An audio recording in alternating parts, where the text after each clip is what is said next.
మీ mummy curry అంటదన్నా? ఏం curry చేసింది ఇవాళ? మరి ఏం తిన్నావు?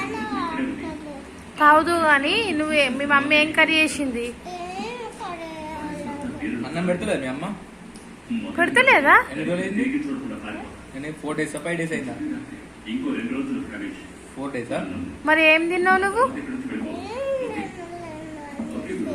అందుకే ఏం తినలేవా? అందుకే బక్కగా అవుతున్నాను. బక్కగా అయినావు కదా నువ్వు. మరి నేను ఆమె తింటాను అనలేవా నువ్వు? ఆమె తింటా మమ్మీ కర్రీ అయ్యో అనలేవా నువ్వు? అనలేవా? మరి ఏం చేస్తుంది మీ మమ్మీ? క్యారమ్ ఆడుతుందా? వంట వేయకుండా క్యారమ్ ఆడుతుంది. నీకు అన్నం పెడతలేదు. కొడదామా మమ్మీని? కొడదామా? ఎట్లా కొడదాం? కట్టెతో కొడదామా? సరే సరే.